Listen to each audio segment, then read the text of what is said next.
اعوذ باللہ من الشیطان الرجیم بسم اللہ الرحمن الرحیم السلام علیکم ورحمۃ اللہ وبرکاتہ۔ دوستو آج انشاءاللہ تعالی ہم لوگ نورانی قاعدہ کا سبق نمبر 35 سیکھیں گے۔ تو ہمارے چینل پہ جو نئے ہمارے چینل کو سبسکرائب کر لیں اور گھنٹی کے بٹن کو دبا دیں تاکہ ہماری ہر نئی آنے والی ویڈیوز آپ لوگوں کو بر وقت مل سکے۔ تو چلیے چلتے ہیں سبق کی طرف۔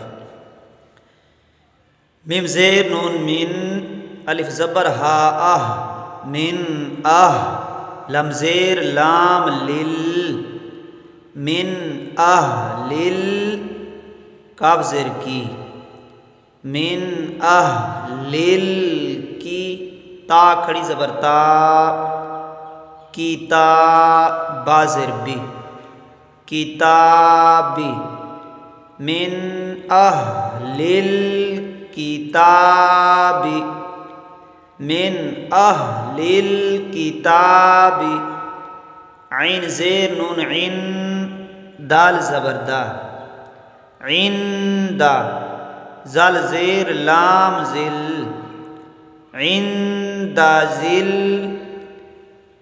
یا ساکن ہے، یا کو نہیں پڑھنا ہے، زال زیر لام کو ملانا ہے، اس کے اوپر جزم ہے، الف اور یا یہ دونوں ساکن ہیں، خاموش ہیں، ان کو نہیں پڑھنا ہے۔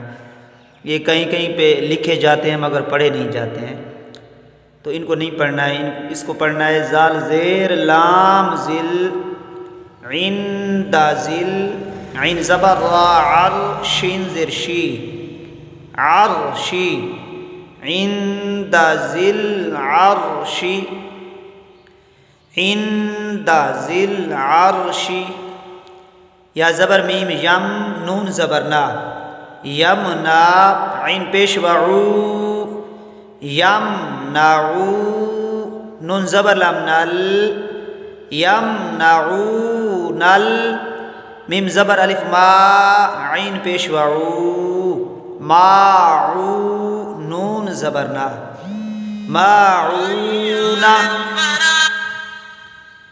یمنعون الماعون یمنعون الماعون۔ تو دوستو یہ تھا آج کا سبق نمبر 35۔ امید کرتا ہوں آپ لوگ سمجھ گئے ہوں گے۔ تو ہمارے چینل کو سبسکرائب کریں اور ویڈیوز کو لائک کریں، شیئر کریں تاکہ یہ دوسرے مسلمانوں تک پہنچے۔ آج کے سبق کا یہاں اختتام کرتے ہیں، ملیں گے ایک نئے سبق کے ساتھ، اجازت دیجیے، اللہ حافظ، السلام علیکم ورحمۃ اللہ۔